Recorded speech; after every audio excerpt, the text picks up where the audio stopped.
আজকে আমরা অ্যাকচুয়াল বিশিষ্ট সমীকরণ নিয়েছি, এই সমীকরণটার সমাধান নির্ণয় করব। অর্থাৎ সমাধান করার কথার অর্থ কি, আমাদের যে চলরাশি থাকবে সেই চলরাশির মান নির্ণয় করতে হবে। এখানে আমাদের চলরাশি এক্স রয়েছে, সো এক্স যে চলরাশি রয়েছে সেই এক্স চলরাশি আমরা মান বের করবো। তাহলে প্রথমে আমরা এটাকে সিম্পলিফাই করব, সিম্পলিফাই করে আমরা এক্সের মান নির্ণয় করবো। বিভিন্নভাবে সমাধান করা যায়। তো প্রথমে আমরা এটাকে বাম দিকে লসাগু করতে পারো, ডান দিকে লসাগু করতে পারো, তারপরে ক্রস মাল্টিপ্লাই বা কোনাকুনি গুণ করে আমরা বজ্র গুণন করে আমরা মান নির্ণয় করতে পারি। প্রথমে দেখো এটা এক্স, যেহেতু এ আছে নিচে কিছু না মানে ওয়ান আছে, তাহলে এ আর ওয়ানের লসাগু কত হবে আমাদের, এ নিচে বসালাম। তাহলে এই এর সঙ্গে কত গুণ করলে আমাদের এ পাবো, ওয়ান। সেই ওয়ানটা এক্সের সাথে গুণ হবে, এক্স থাকলো, প্লাস ওয়ানের সাথে কত গুণ করলে আমরা লসাগু পাবো, এ। দেখো এ গুণ করলে, এই জন্য আমরা বি এর সঙ্গে এ গুণ করবো, তাহলে এটা আসবে আমাদের এ বি। অনুরূপভাবে ডান দিকে তাকাও, ডান দিকে এর নিচে কিছু না মানে ওয়ান আছে, তো বি আর ওয়ানের লসাগু হবে বি।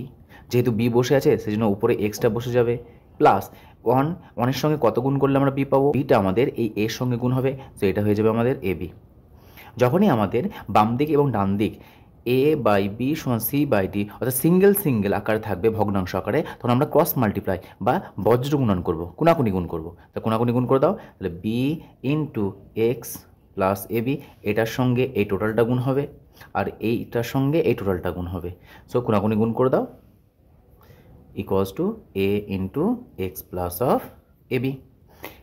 এবার আমরা কী করবো, ব্র্যাকেট গুণ করে দাও। সো বি ইন্টু এক্স, এক্সের সঙ্গে বি গুণ হবে, এ বি এর সঙ্গে বি গুণ হবে, plus A B into B, B square, equals to এটার সঙ্গে এক্সের সঙ্গে এ গুণ হবে, so A X, A B এর সঙ্গে এ গুণ হবে, প্লাস প্লাস সাইন প্লাস বসালাম, এর সঙ্গে এ, সো ডবল এ আসছে এখানে আমাদের, সো এ ইন্টু এ স্কোয়ার ইন্টু পাশে বি বসে গেল। যেহেতু আমাদের এক্সের মান বের করতে হবে, সো যেখানে যেখানে এক্স যুক্ত পদ রয়েছে সবগুলোকে আমরা বাম দিকে নিয়ে আসবো। দেখো এখানে এক্স যুক্ত পদ আছে, এখানে এক্স যুক্ত পদ আছে, তাহলে এই এক্স যুক্ত পদকে বাম দিকে নিয়ে আসো। তো কত হবে, বি এক্স মাইনাস এ এক্স, এটা প্লাস ছিল বাম দিকে গেলে মাইনাস হয়ে গেল, সমান যেহেতু এটা আমাদের এক্স যুক্ত পদ নেই, একে ডান দিকে পাঠিয়ে দেবো। তো এটা আসবে আমাদের A square B, A square B ছিল আমাদের, এটাকে পাঠিয়ে দাও, সো এটা minus of A B square, plus sign ছিল ডান দিকে এসে মাইনাস হয়ে গেল, যেহেতু এটা প্লাস সাইন ছিল ডান দিকে এসে মাইনাস হয়ে গেল। এবার আমরা কী করবো, যেহেতু এক্সের মান বের করতে হবে, সো সিঙ্গেল এক্সের আকার রাখবো, সেটা কমন নাও, এক্স কমন আসছে, তাহলে এখানে থাকছে B minus A equals to, এখান থেকে কিছু একটা কমন আসছে, দেখো কে কমন আসছে, এখানে দুটো এ আছে, এখানে একটা এ আছে, সো একটা এ কমন আসছে, এখানে একটা বি, এখানে দুটো বি আছে, তো একটা বি কমন আসছে, যেটা কম থাকবে পাওয়ার সেটা কমন নেবো, তাহলে এ বি কমন নিলাম, তাহলে এখান থেকে এ বি নিয়ে নিয়েছি, তার মানে বি চলে গেছে, এ স্কোয়ার ছিল এখানে এ, তাহলে একটা এ পড়ে থাকছে, মাইনাস সাইন মাইনাস দিলাম, এখানে দেখো এ বি, এ কমন নিয়ে নিয়েছি, দুটোর বির মধ্যে একটা বি নিয়ে নিয়েছি, একটা বি পড়ে আছে। যেহেতু এক্সের মান বের করতে বলেছে, শুধুমাত্র এক্সকে রাখো, ডান দিকে সবগুলো পাঠিয়ে দাও, তো এটা হবে A B into A minus B divide by, যেহেতু এটা গুণের আকার আছে, ডান দিয়ে গেলে কত হয়ে যাবে, ভাগ হয়ে যাবে, নিচে নেমে যাবে, সো বি মাইনাস এ। উপরে দেখো এখানে এ মাইনাস বি আছে, এখানে বি মাইনাস এ আছে, যদি আমরা উপর থেকে একটা মাইনাস কমন নেই তাহলে এটার সঙ্গে এটা ইকুয়াল হয়ে যাবে, তাহলে আমরা কাটাকাটি করতে পারবো, সো উপর থেকে মাইনাস কমন নাও, মাইনাস কমন নিলাম এ বি, তাহলে থাকছে আমাদের বি মাইনাস এ, মাইনাস কমন যেহেতু নিলাম, বি এর চিহ্ন ছিল মাইনাস হয়ে গেল প্লাস, এর চিহ্ন ছিল প্লাস হয়ে গেল minus, divided by B minus A. এ দেখো আমরা বি মাইনাস এ ক্যান্সেল করতে পারলাম, equals to minus of A B. So এটা হলো আমাদের এক্সের ভ্যালু। অতএব নির্ণীয় সমাধান X equals to minus of A B.